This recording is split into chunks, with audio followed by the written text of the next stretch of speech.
बढ़वा नल की आग से? इसका उत्तर है बढ़वा नल की आग से। तीसरे अध्याय का 39 नंबर श्लोक 39 नंबर श्लोक में ये बात आई है, काम विकार रूपी बढ़वा नल की आग से चंचल मन में ज्ञान ढका रहता है। दूसरा प्रश्न है, मन दर्पण किससे ढक जाता है? मन दर्पण किससे ढक जाता है? इसका उत्तर है मन दर्पण गंदे कर्म के मेल से। गंदे कर्म के मेल से ढक जाता है। तीसरे अध्याय का 38वां श्लोक 38 नंबर श्लोक, इसमें बात आई है, मन दर्पण रूप शीशा गंदे कर्म के मेल से अच्छी तरह द्वापुर से ही ढक जाता है। अगला प्रश्न है, तीसरा, साप्ताहिक कोर्स में किस नियम का पालन न करने से असुर बनते हैं? साप्ताहिक कोर्स में किस नियम का पालन न करने से असुर बनते हैं? उत्तर है ब्रह्मचर्य का। उत्तर है ब्रह्मचर्य का पालन न करने से असुर बनते हैं। तीसरे अध्याय का 39वां श्लोक 39 नंबर श्लोक के नीचे जो वाक्य लिखा है काम विकार की आग से संबंधित, कि ये बढ़वा नल की आग से ज्ञान ढका रहता है, इसलिए सच्ची गीता एडवांस ज्ञान के साप्ताहिक पाठ में नियम पूर्वक ब्रह्मचर्य अनिवार्य है, अन्यथा असुर या दैत्य ही बनेंगे। चौथा प्रश्न है, काम विकार का आश्रय स्थान क्या है? काम विकार का आश्रय स्थान क्या है? इसका उत्तर है 10 इंद्रिया और अव्यक्त मन बुद्धि। 10 इंद्रिया और अव्यक्त मन बुद्धि। तीसरे अध्याय का 40वां श्लोक 40 नंबर श्लोक, इसमें बात आई है 10 इंद्रिया अव्यक्त मन बुद्धि इस काम का द्वैतवादी द्वापर युग से ही देह समझने कारण आश्रय स्थान कही जाती है। पांचवा प्रश्न है, काम विकार किसका नाश करता है? काम विकार किसका नाश करता है? उत्तर है ज्ञान योग का। ज्ञान योग का नाश विकार। तीसरे अध्याय का 41वां श्लोक 41 नंबर श्लोक, इसमें बात आई है, ज्ञान योग के नाशक इस चोर डकैत प्रधान काम विकार वाले पापी को अवश्य मार दे। इसमें बात आई है ज्ञान योग के नाशक काम विकार। छठवां प्रश्न है, कुंती का नाम। कुंती का नाम और शब्द है 39वां श्लोक 39 नंबर श्लोक में, हे कुंती के पुत्र। इसमें कुंती के नाम के आगे ब्रैकेट में क्लैरिफिकेशन में दूसरा नाम उसका स्पष्टीकरण लिखा है कुमुनत्ती। कुंती का नाम दूसरा कुमुनत्ती। अगला प्रश्न है,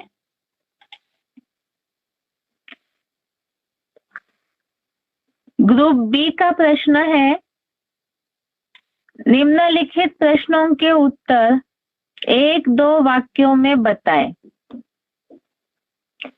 पहला प्रश्न है, ज्ञानी का नित्य शत्रु कौन है और क्यों? ज्ञानी का नित्य शत्रु कौन है और क्यों? ज्ञानी का नित्य शत्रु काम विकार है, और क्यों है? एक तो ये कठिनाई से पूर्ति वाला काम विकार ज्ञानी का नित्य शत्रु इसलिए है क्योंकि वह बुद्धिगत ज्ञान को ढक देता है। कठिनाई से पूर्ति होने वाला है ऐसा काम विकार ही ज्ञानी का नित्य शत्रु है, क्योंकि बुद्धिगत ज्ञान को ढक देता है। 39 नंबर श्लोक में ये बात आई है भावार्थ में कि ज्ञानी का नित्य शत्रु जैसा तथा कठिनाई से पूर्ति वाली इस काम विकार रूपी बढ़वा नल की आग से चंचल मन में ज्ञान ढका रहता है। दूसरा प्रश्न, इंद्रिया काम विकार का आश्रय स्थान क्यों बनी, क्यों और कब से बनी? इंद्रिया काम विकार का आश्रय स्थान क्यों और कब से बनी? उत्तर है, इंद्रिया काम विकार का आश्रय स्थान द्वापर युग से ही बनी, और कारण देहभान आने के कारण। द्वापर युग से ही इंद्रिया काम विकार का आश्रय स्थान बनी, और कारण है देह समझने के कारण। 40 नंबर श्लोक 40 नंबर श्लोक में बात आई है, 10 इंद्रिया अव्यक्त मन बुद्धि। इस काम का द्वैतवादी द्वापर युग से ही देह समझने कारण आश्रय स्थान कही जाती है। तीसरा प्रश्न है, सबसे पहले किसे कंट्रोल करना है? सबसे पहले किसे कंट्रोल करना है? उत्तर है, पहले इंद्रियों को नियंत्रित करना है। तीसरे अध्याय का 41वां श्लोक 41 नंबर श्लोक, इसमें बात आई है, तू पहले चंचल इंद्रियों को नियंत्रित कर। तू पहले चंचल इंद्रियों को नियंत्रित कर। श्लोक सारे ही काम विकार से संबंधित ही चले इस हफ्ते, इसीलिए ही इंद्रियों को नियंत्रित करने का कारण क्योंकि काम विकार का आश्रय स्थान है, इसीलिए पहले चंचल इंद्रियों को नियंत्रित कर। चौथा प्रश्न है, बुद्धि की तुलना किससे की है? बुद्धि की तुलना किससे की है? यहाँ 42 नंबर श्लोक तीसरे अध्याय का 42 नंबर श्लोक, इसमें बात आई है, अल्लाह अव्वल दिन त्रिनेत्री जगत पिता शंकर की बुद्धि कपिध्वज मन से भी प्रबल है। एक तो यहाँ जो सदाशिव ज्योति है उनके लिए बोला है कि वो बुद्धिमानों की बुद्धि है, और दूसरा जो सिलेक्टेड पॉइंट में भी बात आई थी, वो जिस साकार तन में प्रवेश करते हैं तो शंकर को भी ऐसी तरह से ही बुद्धिमान या परे ते परे बना देते हैं। 5वां प्रश्न है, स्वर्ग में देवताओं को कोई कार्य क्यों नहीं करने पड़ते हैं? श्लोक रेफरेंस से समझाए। स्वर्ग में देवताओं को कोई कार्य क्यों नहीं करने पड़ते हैं? श्लोक के रेफरेंस से समझाए। पहले तो उत्तर, आत्मिक स्थिति अर्थात ही आत्मा में तृप्त, आत्मा में जो संतुष्ट है, उनके लिए प्रकृति ही सब कुछ मुहैया करा देती है। स्वर्ग में देवताओं को इसलिए कार्य नहीं करने पड़ते हैं क्योंकि आत्मिक स्थिति के कारण जो आत्मा में ही तृप्त संतुष्ट है, उनके लिए प्रकृति ही सब कुछ मुहैया करा देती है। श्लोक नंबर इससे लिए लिया था तीसरे अध्याय का 17वां श्लोक, अध्याय 3 श्लोक नंबर 17 बेसिक कोर्स से संबंधित सतयुग त्रेता युग के बाद जो स्वर्ग का टॉपिक है उसमें बात का उल्लेख आया कि स्वर्ग में देवताओं को कार्य नहीं करने पड़ते हैं और सुख शांति में जीवन बिताते हैं। 6वां प्रश्न है, सतयुग के सत्व गुण का उल्लेख गीता में किस रीति आया है? सतयुग के सत्व गुण का उल्लेख गीता में किस रीति आया है? भगवत गीता में सत्व गुण के लिए बताया है कि सत्व गुण के कारण आत्माएं निर्मल निरोगी रहती है और ये सत्व गुण ही आत्माओं को सुखासक्ति में बांधता है। सत्व गुण का उल्लेख इस तरह से आया है कि सत्व गुण के कारण आत्माएं निर्मल रहती है, निरोगी भी रहती है और ये सत्व गुण ही सुख आसक्ति में बांधता है। 7वां प्रश्न है, द्वापर से नीचे गिरने का मूल कारण क्या है? द्वापर से नीचे गिरने का मूल कारण, इसका उत्तर है, यह भी बेसिक कोर्स से संबंधित प्रश्न था। रजोगुण अर्थात देहभान से विकार आते हैं और उसी से ही मनुष्य आत्माएं नीचे गिरते हैं। रजोगुण अर्थात देहभान से विकार आते हैं और उससे ही मनुष्य नीचे गिरते हैं। तीसरे अध्याय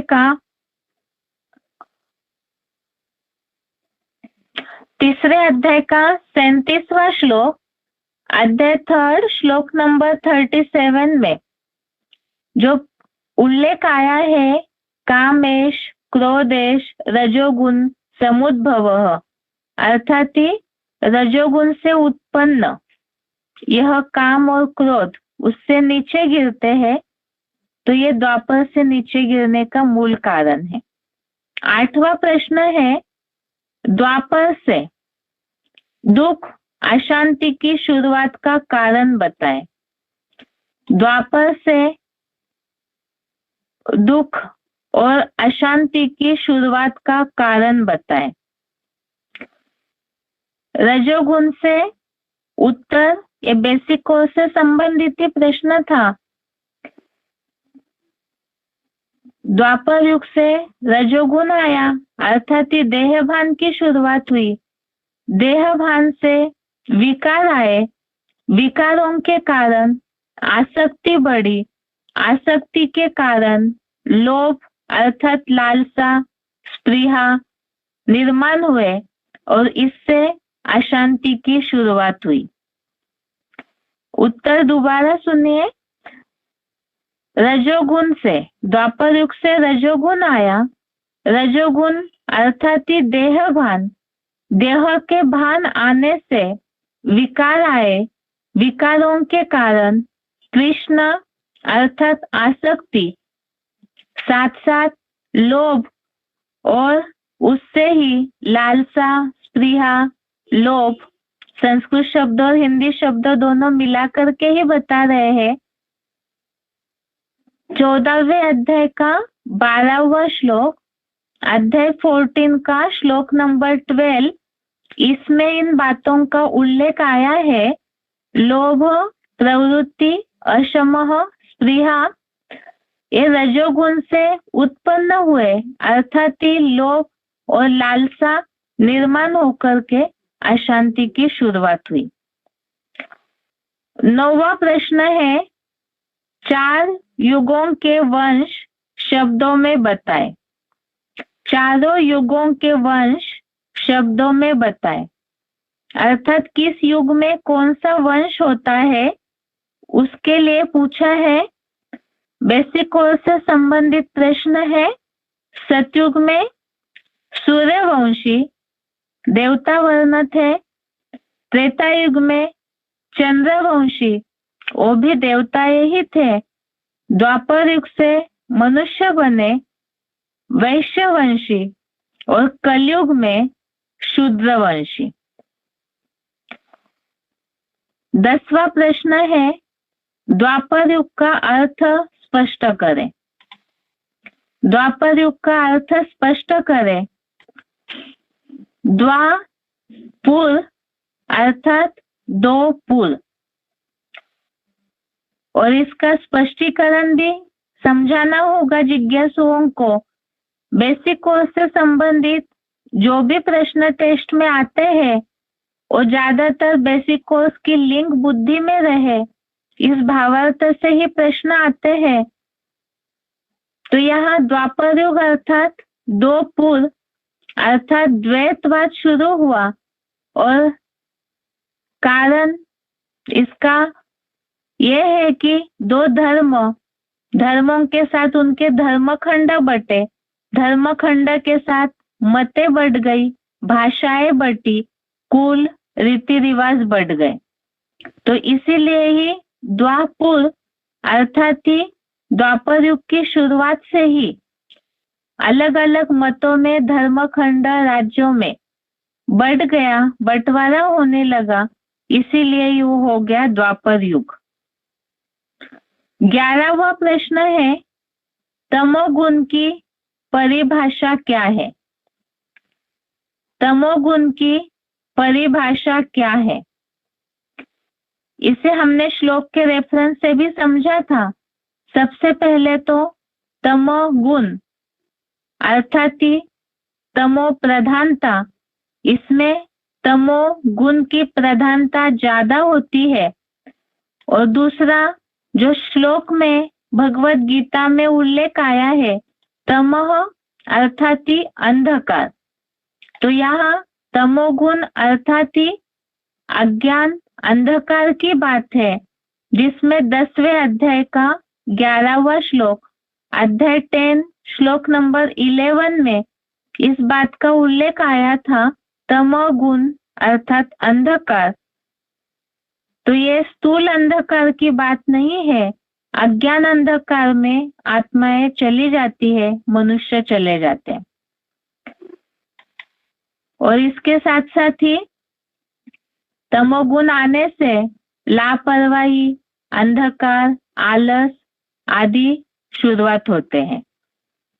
12वां प्रश्न है, स्वर्ग और नरक का अर्थ बताएं। स्वर्ग और नरक का अर्थ बताएं। यहाँ दोनों शब्दों की जो परिभाषा बताई जाती है, उस हिसाब से यह प्रश्न है, स्वर्ग अर्थात ही स्वस्थिति में जो गया, स्वर्ग में गया, तो सतयुग त्रेतायुग जो स्वर्गीय दुनिया है, वहां सब आत्मिक स्थिति में रहते हैं, इसलिए वो स्वर्ग है। और नरक अर्थात नर जो करे सो नरक। द्वापर युग से मनुष्यों ने शांति स्थापना के लिए जो भी कर्म किए, उससे द्वैतवादी निर्माण हुआ, इसीलिए नर ने जो भी कर्म किया और नरक बना, अर्थात ही अशांति की ही शुरुआत करवाते हैं, इसलिए वो नरक हो गया। अगला ग्रुप सी का प्रश्न है, निम्नलिखित प्रश्नों के उत्तर संक्षेप में बताएं। प्रश्न है, काम विकार को क्यों मारना चाहिए और कैसे? काम विकार को क्यों मारना चाहिए और कैसे? इसका उत्तर है, इस हफ्ते जो भी श्लोक पढ़े हैं, काम के निरोध का विषय, अर्थात काम विकार जो पापी है उसे रोकने के बारे में ही भगवान ने इस पूरे टॉपिक में ही समझाया है। तो इसमें सबसे पहले काम विकार निर्माण कैसे हुआ, रहता कहाँ है, उसके बारे में समझाया है। क्यों मारना चाहिए उसका उत्तर और कैसे मारना है उसका तरीका। सबसे पहले तो क्यों मारना चाहिए, इसका उत्तर है द्वापर युग से देहभान आया, देहभान के कारण काम विकार निर्माण हुआ और उसके साथ साथ क्रोध आया। ये दोनों भी भोगी और बहुत पाप कराने वाले हैं। कैसे पाप कराते हैं, तो उसका समाधान जैसे अग्नि धुएं से ढक जाती है, शीशा मैल से ढक जाता है, इस तरह से काम विकार का दुष्कर्म बुद्धि के ज्ञान को ढक देता है। ये पहला उत्तर। एक तो काम विकार जो है वो बुद्धिगत ज्ञान को ढक देता है। दूसरा, काम विकार की ये आग समुद्र में लगने वाली बढ़वा नल की आग की तरह है, जो कठिनाई से पूर्ति होती है, और इसीलिए ही ऐसी काम विकार की आग एक ज्ञानी का भी नित्य शत्रु है। शत्रु इसलिए क्योंकि ये ज्ञानी के भी ज्ञान को ढक देता है। तीसरी बात कि ये काम विकार 10 इंद्रिया और मन बुद्धि अर्थात मनुष्य का जो शरीर है जिससे बन जाती है जीवात्मा, तो ये इंद्रिया और अव्यक्त मन बुद्धि सभी में ही एक काम विकार समाया हुआ रहता है, अर्थात आश्रय स्थान है। और इतना प्रबल है काम विकार की चंचलता इंद्रियों के द्वारा कि ये पूरी तरह से मूढ़ बनाता है, अर्थात पत्थर बुद्धि बना देता है। एक काम विकार की इच्छा है, ये मनुष्य को पूरी तरह से मूर्ख या तो स्मृति भ्रंश करा देती है। अब ये तो बताया कि काम विकार को क्यों मारना चाहिए। एक बार फिर से इस प्रश्न जवाब को रिपीट करते हैं। 37 नंबर श्लोक से 40 नंबर श्लोक तक, 37 नंबर श्लोक से 40 नंबर श्लोक तक इसमें ये बातें आई है कि काम विकार को क्यों मारना चाहिए। क्योंकि सबसे पहले तो ये काम जो देह भान से रजोगुण से उत्पन्न हुआ है, ये क्रोध भी साथ साथ ही लेके आता है, और ये दोनों भी भोगी और महापापी है। दूसरा, जैसे अग्नि से धुएं से अग्नि और ढक जाती है या शीशा मैल से ढक जाता है, ऐसी तरह से एक काम विकार का दुष्कर्म ये भ्रष्ट है जो बुद्धि के ज्ञान को ढक देता है।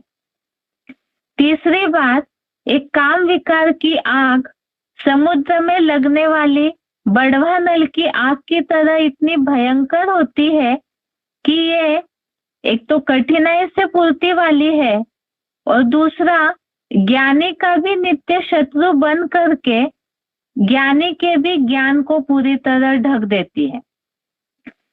तीसरा, ये काम विकार मनुष्य का जो शरीर है जिससे जीवात्मा कहते हैं, तो ये आत्मा माना मन बुद्धि और इंद्रिया 10 इंद्रिया अव्यक्त मन बुद्धि इन सभी का ही आश्रय स्थान है, और ये अपनी चंचलता प्रबलता के द्वारा, इंद्रियों की चंचलता के द्वारा काम विकार प्रबल हो करके पूरी तरह मूढ़ बनाता है, मूर्ख पत्थर बुद्धि बनाता है, स्मृति भ्रंश करा देता है पूरा। इसीलिए ही मनुष्य का जीवन ही पूरी तरह नष्ट करता है। इसीलिए ही एक काम विकार शत्रु बताया है, सदा काल का वैरी बताया है द्वापर युग से ही। इसीलिए ही इसे मारना चाहिए, और वो कैसे मारना है उसका उपाय भगवत गीता में बताया है कि पहले इंद्रियों को नियंत्रित कर। इंद्रिया बहिर्मुखी है, इसीलिए उस पहले इंद्रियों को नियंत्रित कर, क्योंकि काम विकार की पूर्ति इंद्रियों के द्वारा ही की जाती है, इसलिए पहले इंद्रियों को नियंत्रित कर, और साथ में ही एक काम विकार ज्ञान योग का नाशक भी है, इसलिए इंद्रियों को नियंत्रित करे।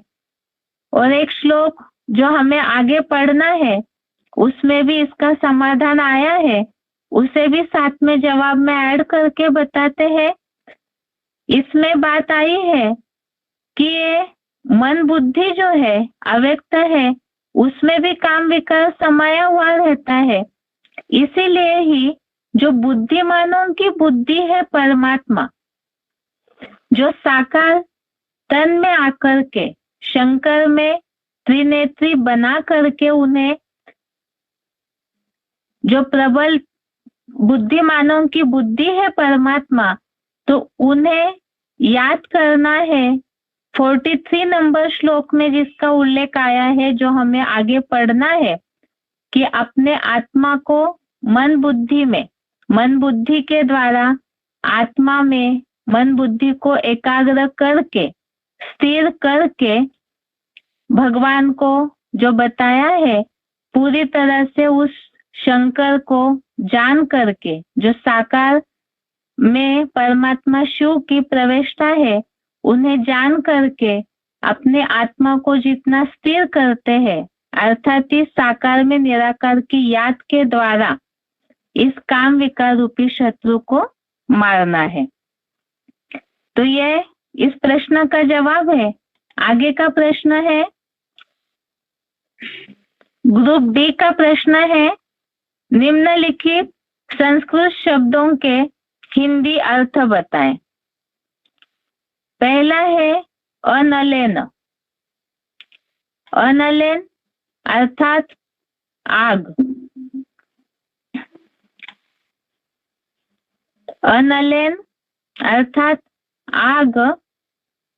दूसरा है दुष्पुरेन।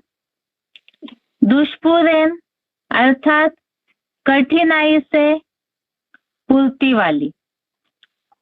39 नंबर श्लोक में ये शब्द आया है। 39 नंबर श्लोक में दुष्पुरेन अर्थात कठिनाई से पूर्ति वाली। तीसरा है अधिष्ठानम। अधिष्ठानम, इसका हिंदी शब्द है आश्रय स्थान। तीसरे अध्याय का 40वां श्लोक, 40 नंबर श्लोक, अधिष्ठानम अर्थात आश्रय स्थान। चौथा है आदर्श। आदर्श अर्थात शीशा। 38 नंबर श्लोक, 38 नंबर श्लोक में ये शब्द आया है आदर्श अर्थात शीशा। पांचवा है प्रजही। प्रजही अर्थात मार दे। 41 नंबर श्लोक, 41 नंबर श्लोक, प्रजही अर्थात मार दे। छठवा है परानी। परानी, इसका हिंदी शब्द है प्रबल। 42 नंबर, 42 नंबर श्लोक। ग्रुप ई का प्रश्न है आगे का, निम्नलिखित प्रसंगों के लिए श्लोक बताएं।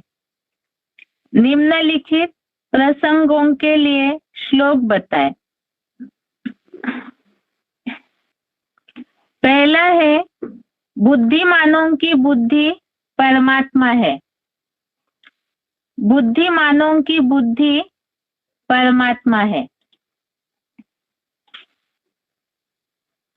इसका उत्तर है 42 नंबर श्लोक, 42 नंबर श्लोक। श्लोक है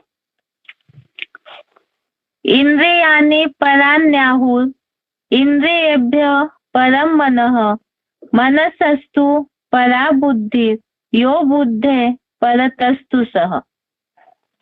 अर्थात ज्ञान और कर्मेंद्रियों को कहते हैं कि बड़ी प्रबल है। प्रधान मन इंद्रियों से प्रबल है अल्लाह अव्वल दिन, त्रिनेत्री, जगत पिता शंकर की बुद्धि कपिध्वज मन से भी प्रबल है, किंतु जो त्रिनेत्री रूप बुद्धि से परे है वह तेरे रथ में त्रिकालदर्शी सदाशिव ज्योति ही है। दूसरा प्रश्न है, बढ़वा नल की आग, ऑप्शन में ही दूसरा भी इसी में पूछा है, छिपकर विष पीते हैं तो भस्मासुर ही बनेंगे। एक तो बढ़वा नल की आग, दूसरा ऑप्शन में छिपकर विष पीते हैं तो भस्मासुर ही बनेंगे। तीसरे अध्याय का 39वां श्लोक, अध्याय 3, श्लोक नंबर 39। श्लोक है, आवृतम ज्ञानमेतेन ज्ञानिनो नित्यवैरिणा काम रूपेण कौन्तेय दुष्पुरेना नलेन च। अर्थात, हे कुंती पुत्र, ज्ञानी का नित्य शत्रु जैसा तथा कठिनाई से पूर्ति वाली इस काम विकार रूपी बढ़वा नल की आग से चंचल मन में ज्ञान ढका रहता है। इसमें बढ़वा नल की आग का उल्लेख आया है और जो नीचे नोट है, सच्ची गीता एडवांस ज्ञान के साप्ताहिक पाठ में नियम पूर्वक ब्रह्मचर्य अनिवार्य है, अन्यथा असुर या दैत्य ही बनेंगे। तो इस संबंधित हमने जो पॉइंट देखा था मुरली का, उसमें एक उल्लेख आया था कि जो इस तरह से छिपकर विष पीते हैं तो भस्मासुरी बनेंगे। तीसरा है, विकार में गया और बुद्धि से पॉइंट एकदम निकल जाएगा। विकार में गया और बुद्धि से पॉइंट एकदम निकल जाएगा। वैसे तो ये सारे श्लोकों में ज्यादातर एक बात का उल्लेख बार बार आया है, बुद्धिगत ज्ञान ढका हुआ है। बाकी 38 नंबर श्लोक के लिए ये पॉइंट मुरली का लिया हुआ था। 38 नंबर श्लोक के लिए श्लोक है, धूमेन व्रियते वनि यथा दर्शो मलेन च यथोल्बेना ऋतो गर्भ तथा तेने दमारुतम। जैसे काले धुएं से अग्नि और मन दर्पण रूप शीशा गंदे कर्म के मैल से अच्छी तरह द्वापुर से ही ढक जाता है, जैसे गर्भ मूत पलिती कर्म से बनी थैली से ढका रहता है, वैसे उस रजोगुण पैदा करती भ्रष्ट कामेंद्रिय के दुष्कर्म से यह बुद्धि का ज्ञान ढका हुआ है। चौथा है, अन्न दोष और संग दोष को क्यों पालन करना चाहिए। अन्न दोष और संग दोष को क्यों पालन करना चाहिए, हो सकता है जवाब में इसमें हिंदी में ही सभी ने जवाब बताया होगा, लेकिन इस श्लोक के रेफरेंस के हिसाब से प्रश्न पूछा था, जो कि काम विकार को नियंत्रित करने के लिए सबसे पहले इंद्रियों को नियंत्रित करना है, और इंद्रियों को नियंत्रित करने के लिए हमने रेफरेंस में सिलेक्टेड पॉइंट समझे थे। इंद्रियों को नियंत्रित करने के लिए सबसे पहले अन्न दोष और संग दोष, इस नियम का पालन करना चाहिए, जितना कायदा उतना फायदा। तो ये श्लोक के हिसाब से प्रश्न पूछा था।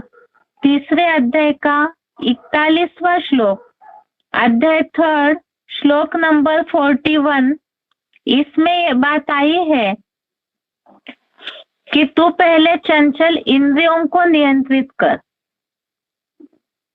ये श्लोक है 41 नंबर का, तस्मात् त्वम् इंद्रियाण्यादो नियम्य भरतर्षभ पापमानं प्रजहिहेनं ज्ञान विज्ञान नाशनम। अर्थात हे भरत श्रेष्ठ, अतः तू पहले चंचल इंद्रियों को नियंत्रित कर, ज्ञान और योग के नाशक इस चोर डकैत प्रधान काम विकार वाले पापी को अवश्य मार दे। 5वां प्रश्न है काम विकार का आश्रय स्थान।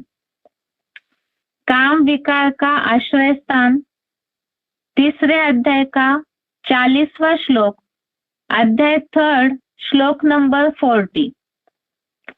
श्लोक है इंद्रियाणि मनोबुद्धि अस्याधिष्ठानमुच्यते एतैर्विमोह यत्तेष ज्ञानमावृत्य देहिनम्।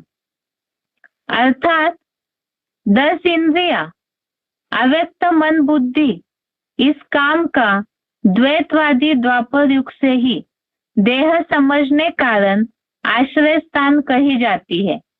यह काम इन प्रबल इंद्रियों की चंचलता के द्वारा बुद्धिगत ज्ञान को ढककर देहधारी देवात्माओं को विशेष रूप से मूढ़ बनाता है।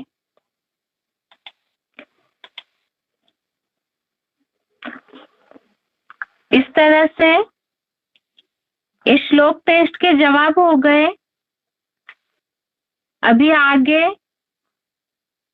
42 नंबर श्लोक 42 नंबर श्लोक से रिलेटेड शनिवार को समय की कमी के कारण सिलेक्टेड पॉइंट नहीं सुने थे, इसीलिए ही 42 नंबर श्लोक से संबंधित सिलेक्टेड पॉइंट देखते हैं। पहले श्लोक एक बार पढ़ के बता देते हैं।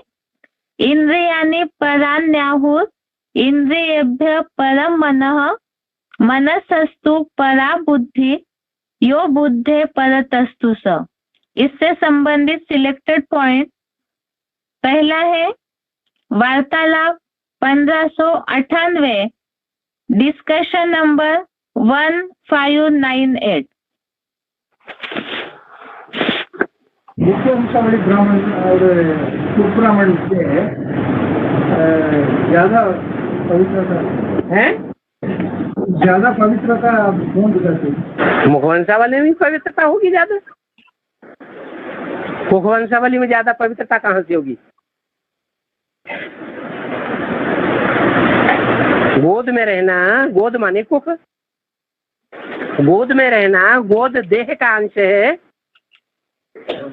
या मुख का अंश है? तो देवान में ज्यादा रहेगा ना मुखवंशावली। जो मुखवंशावली है वो मुख की निकली हुई बात को मानेगा। मुख से जो निकली हुई बात है वो बुद्धियोग से निकली है या बिना बुद्धियोग के निकली है? हैं? बुद्धियोग से निकली है। और वो भी बुद्धि भी कोई सामान्य मनुष्य की नहीं। किसकी बुद्धि से? जो बुद्धिमानों की बुद्धि है,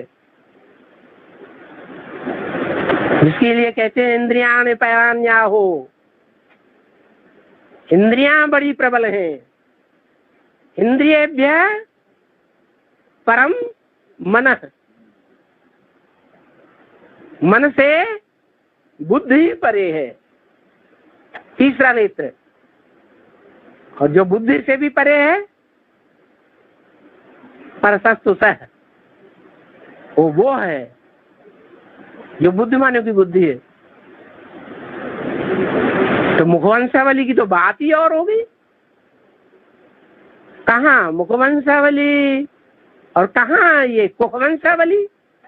चंद्रवंशी, इस्लाम वंशी, बौद्ध वंशी, क्रिश्चियन वंशी, ये कौन से वंशावली हुए हैं?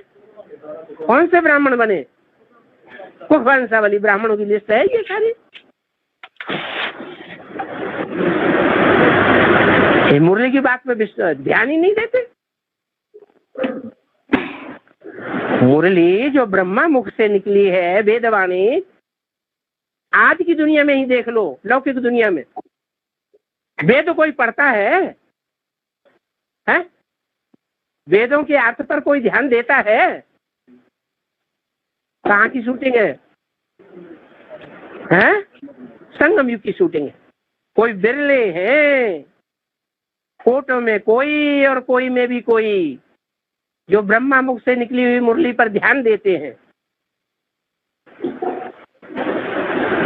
मुखवंशावली ब्राह्मण है।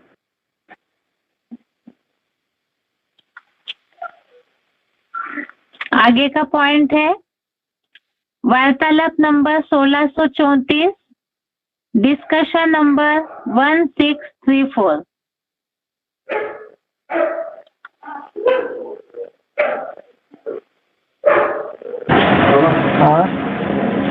आत्मा कर्मेंद्रियों द्वारा कर्म करती है। आत्मा कर्मेंद्रियों द्वारा कर्म करती है।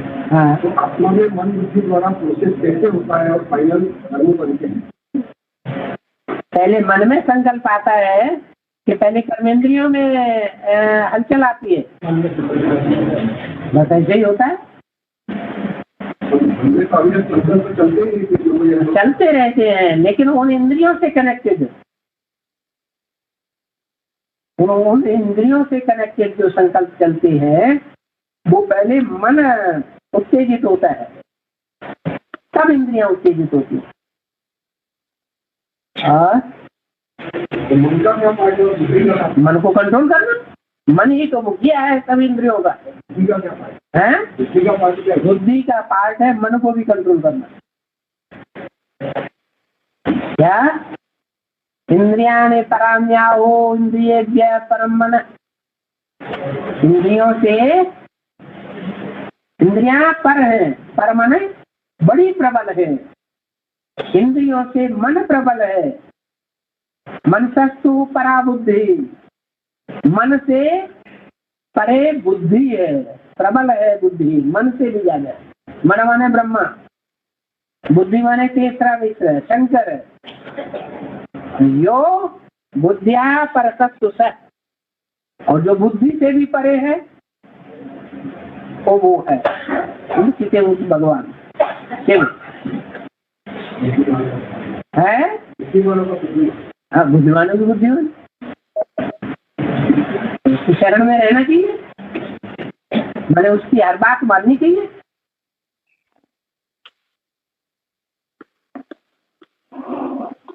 आगे का पॉइंट है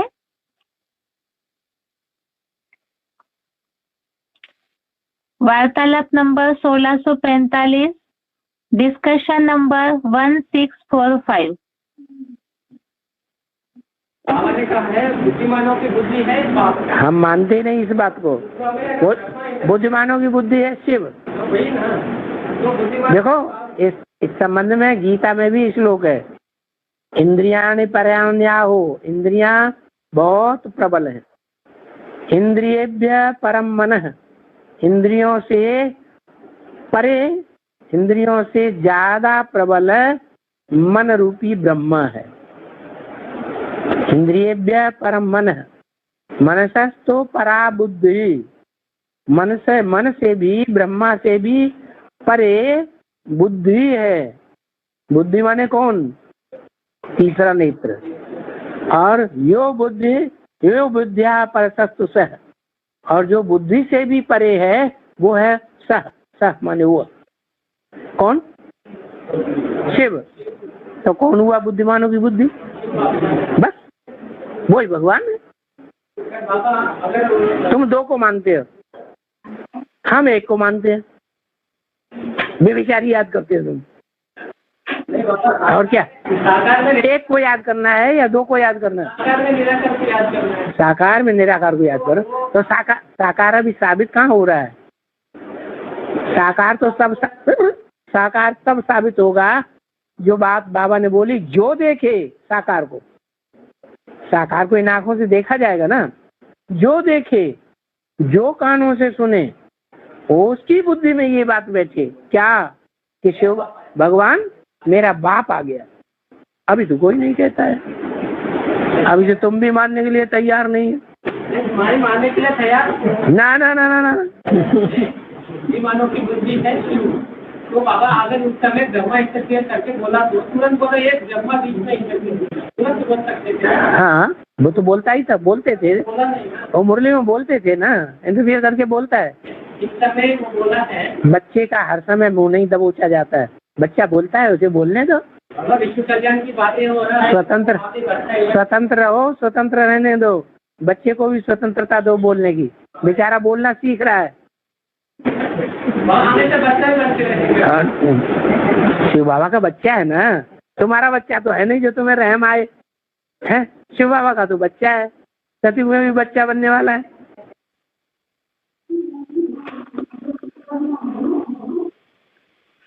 आगे का पॉइंट है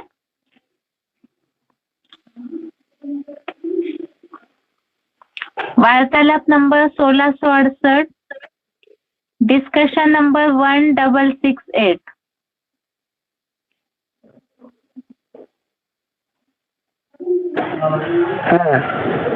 मीठे मीठे बच्चे जानते हैं और जिस्म के साथ जानते हैं, बाप भी अभी जिस्म के साथ सब कुछ जानते हैं। बिल्कुल। इस घोड़े व घोड़ी पर सवार है। उनसे घोड़े, हाँ, घोड़े घोड़ी अभी मुखिया कौन है, मुख्य घोड़े घोड़ी कौन है पता ही नहीं। अरे प्रजापिता और ब्रह्मा ये मुख्य घोड़ा घोड़ी है या नहीं है? भाई बुद्धि कहाँ जा रही थी? मन रूपी घोड़ा। हाँ हाँ, वो मन रूपी घोड़ा नहीं है, हाँ, और वो बुद्धि रूपी घोड़ा नहीं है, वो घोड़ी है, वो घोड़ा है।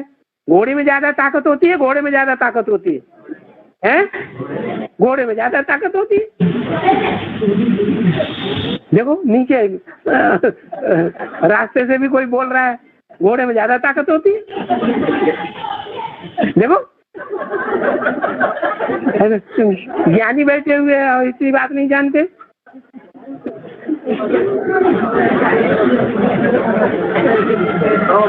घोड़ा और मन बुद्धि घोड़ा नहीं, मन रूपी घोड़ा। देखो गीता में भी बताया हुआ है, न गीता पढ़ते हो न बाबा की मुरली पे ध्यान देते हो क्या? गीता में भी बताया है, इंद्रियाणि परान्याहु, इंद्रियां जो हैं बड़ी प्रबल हैं। इंद्रिय परम मन है, इंद्रियों से परे रहने वाला ज्यादा पावरफुल मन है। मनसस्तु परा बुद्धि, मन से भी जो ज्यादा पावरफुल है वो बुद्धि रूपी घोड़ा हुआ या घोड़ी हुई? घोड़ा हो गया।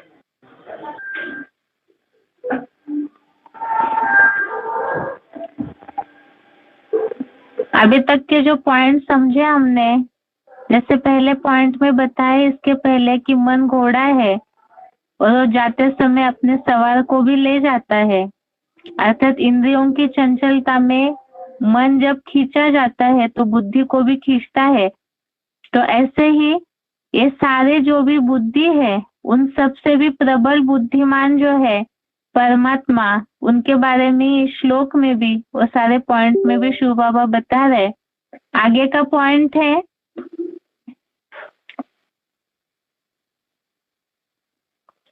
वार्तालाप नंबर 1733, डिस्कशन नंबर 1733। और बुद्धि, मन बुद्धि और संस्कार, ये तीनों को मेरा आत्मा कहते हैं। तीनों को मेरा आत्मा तो चंचल है। आत्मा, मन में चंचलता है। आत्मा में जो मन है वो चंचल है। जैसे शिव की आत्मा है, उसमें चंचलता है, मन उसमें मन नहीं है, वो असोचता है। केवल असोचता है, सोच विचार करने की उसे दरकार ही नहीं, मन उसमें है ही नहीं। और बाकी 500-700 करोड़ आत्माओं में मन काम करता है। तो जो मन है वो आत्मा की जन्म मरण के चक्र में आने वाली आत्माओं की एक शक्ति है, और उस मन को भी कंट्रोल करने वाली शक्ति है बुद्धि। इसलिए गीता में आया हुआ है, इंद्रियाणि परान्याहु, इंद्रियां बड़ी प्रबल है, कंट्रोल करना बड़ा मुश्किल है। इंद्रियाणि पराण्याहु इंद्रियेभ्यः परम मन है। इंद्रियों से भी प्रबल है मन। मनसस्तु परा बुद्धि, मन से भी प्रबल बुद्धि है। तीसरा नेत्र किसको दिखाया जाता है? शंकर को। मन से भी प्रबल है, तीसरा नेत्र बुद्धि है।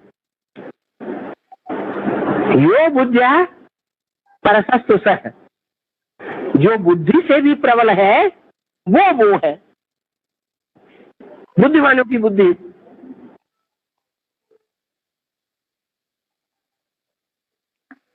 आगे का पॉइंट है BCD नंबर 2189।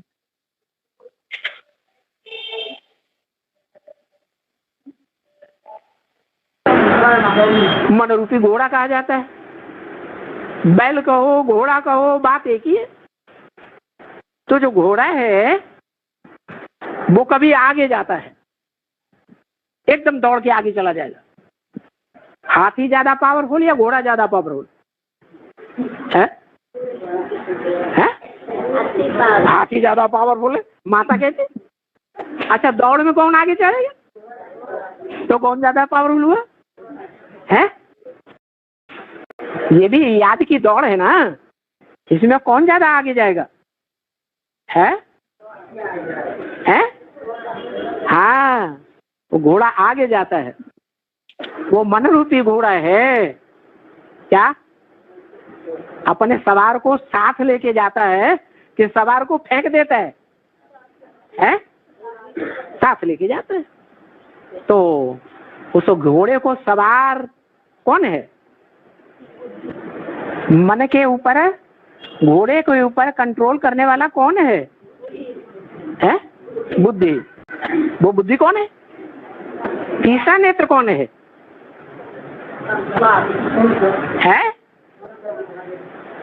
तीसरा नेत्र भी है। इंद्रियाणि पराण्याहु इंद्रियेभ्यः परम मन है। इंद्रियों से परे मन है। मनसस्तु परा बुद्धि, मन से भी प्रबल बुद्धि कौन है?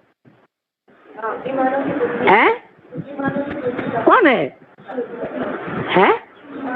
जितने भी दुनिया में बुद्धिमान वैज्ञानिक हैं, उन वैज्ञानिकों की भी मति फेल हो जाती है। गीत बनाए हुए हैं, खाए के पान बनारस वाला। कहाँ का पान खाया?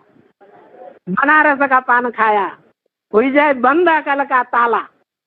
क्या बुद्धिमान बड़े अकलमंद होते हैं कि नहीं? उनकी भी बुद्धि का ताला बंद हो जाएगा कि खुला रहेगा? क्या होगा उनका भी? ये एटम बम किसने बनाए हैं? कौन से वैज्ञानिकों ने? अमेरिका वालों ने नहीं बनाए हैं? किसने बनाए?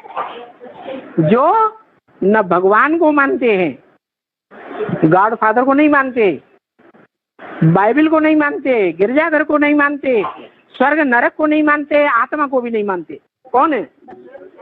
नास्तिक, रशिया के। हाँ, अपनी बुद्धि को ही बड़ा प्रबल समझते हैं। क्या किया उन्होंने ऐसा? जो दुनिया उनके लोहे के अंदर आ गई, लोहे को मान गई है। नेपाल वाले सबसे जास्ती मानते हैं। क्या पश्चिमी सभ्यता को सबसे जास्ती फॉलो करने वाला कौन सा देश बन गया है? हाँ, नेपाल। और नेपाल में भी स्त्रियां ज्यादा फॉलो कर रही हैं, कन्याएं ज्यादा फॉलो कर रही हैं, या पुरुष ज्यादा फॉलो कर रहे हैं? कन्याएं माताएं ज्यादा फॉलो कर रही हैं। तो देखो, ये हाल होता है नेपालियों का, चाहे हद के हों चाहे बेहद के हों। तो बाप कहते हैं कि बुद्धि से भी परे, माने तीसरे नेत्र जिसको दिखाया जाता है शंकर को, उससे भी ज्यादा परे कौन है? है? शिव बाप। इंद्रियाणि पराण्याहु इंद्रियेभ्य परम मन है, मनसस्तु परा बुद्धि। मन से भी प्रबल बुद्धिमान की बुद्धि जो कहा जाता है, जो दुनिया के बड़े बड़े वैज्ञानिक बड़े बुद्धिमान माने जाते हैं, उनकी भी जो बुद्धि को है हाँ परे चला जाता है, और उससे भी परे मनसस्तु परा बुद्धि यो बुद्धि है परसस्तु है, जो बुद्धि से भी परे है वो कौन है? है? हाँ, माना प्रजापिता की बुद्धि से भी परे शिव बाप है।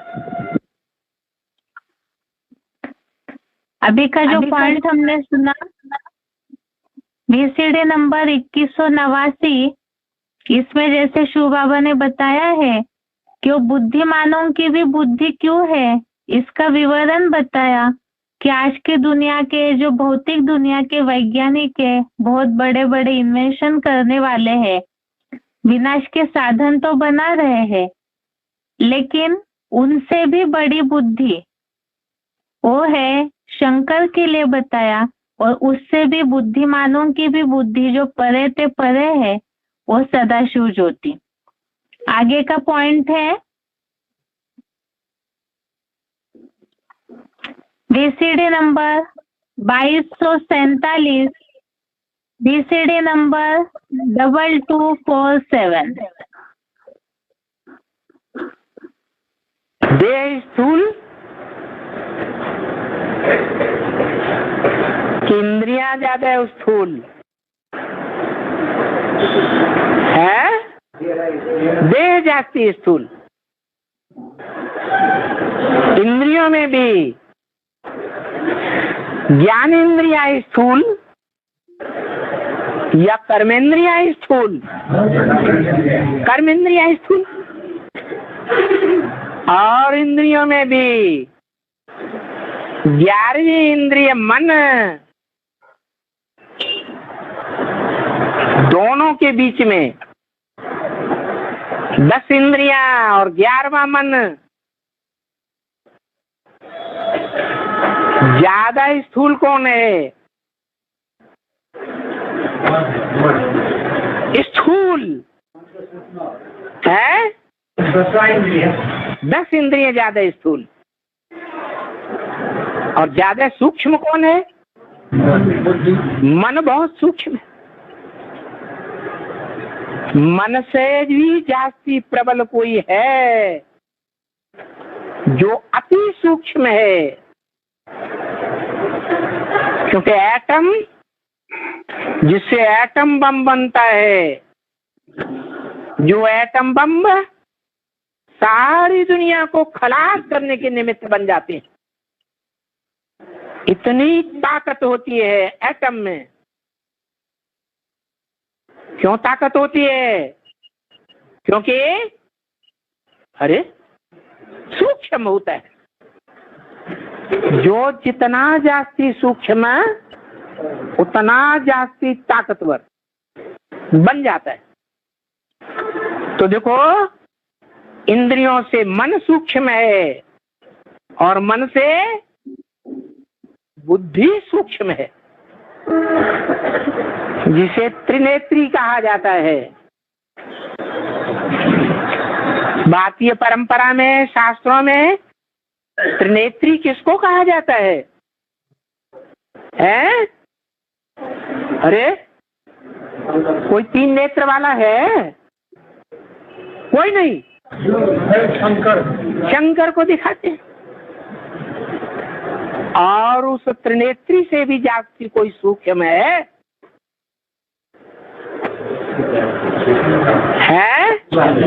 शिव बाप,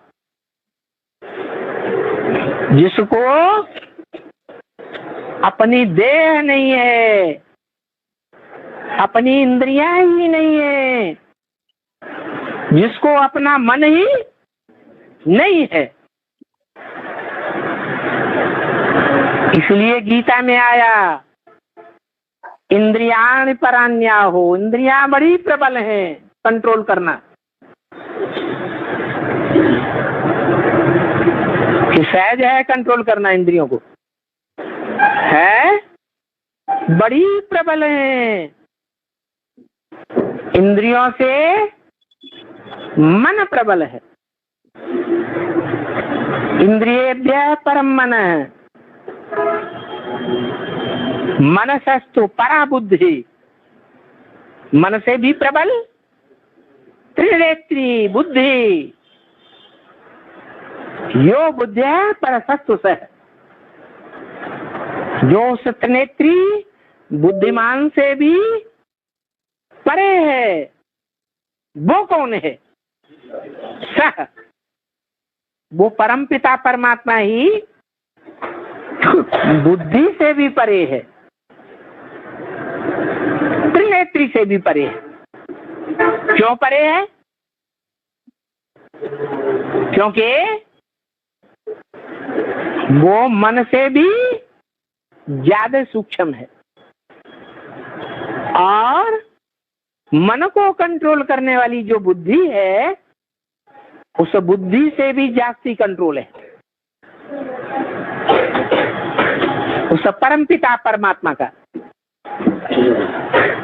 तो हम आत्माएं भी क्या करें? किसको याद करें? देह को याद करें, देह की प्रबल इंद्रियों को याद करें, इंद्रियों में प्रबल मन को याद करें, मन से भी प्रबल त्रिनेत्री शंकर को याद करें, यह त्रिनेत्री शंकर से भी जो प्रबल है सर्वोपरि, जिसको अपनी देह नहीं है, इंद्रियां ही नहीं है, मन ही नहीं है, उसको कहने के लिए इस संसार में सिर्फ एक ही है जो सदा उसका साथी है। जब इस सृष्टि पर आता है तो और कोई साथ दे या न दे, लेकिन वो एक उसका साथ जरूर देता है। कौन है? त्रिनेत्री। अब सवाल ये है, त्रिनेत्री शंकर को तो शरीर दिखाते हैं,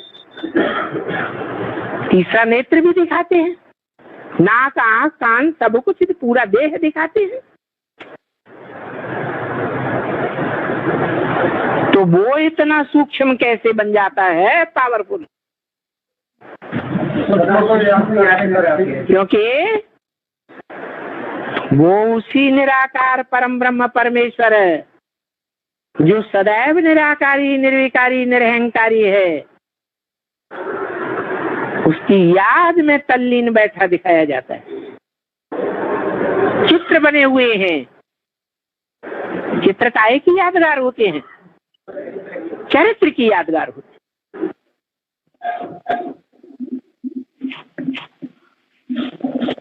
अभी के पॉइंट में श्लोक टेस्ट में जो संक्षेप का प्रश्न आया था उसका पूरा जवाब दिया है शिव बाबा ने कि काम विकार को मारने के लिए क्या करना चाहिए। तो इंद्रियां प्रबल है, उनसे भी मन घोड़े की तरह चंचल है, इसलिए वो प्रबल है, और उससे भी प्रबल बुद्धि है, और सभी मनुष्यों की भी बुद्धि से प्रबल त्रिनेत्री शंकर है, उनसे भी प्रबल है शिव, जिन्हें मन ही नहीं है, मन की चंचलता नहीं है, अमन है, इसलिए वो बुद्धिमानों की बुद्धि परे ते परे अति सूक्ष्म है। तो उन्हें जितना याद करेंगे तो उतना ही, जो भगवत गीता की इस हफ्ते के श्लोक थे, काम विकार रूपी शत्रु को मारना है, तो जितना उस सूक्ष्म से सूक्ष्म परमात्मा को याद करेंगे तो उतना ही इस शत्रु को मारने के लिए मदद मिलेगी। इसके साथ साथ आज का गीता क्लास यहाँ ही पूरा करते हैं। ओम शांति। ओम शांति।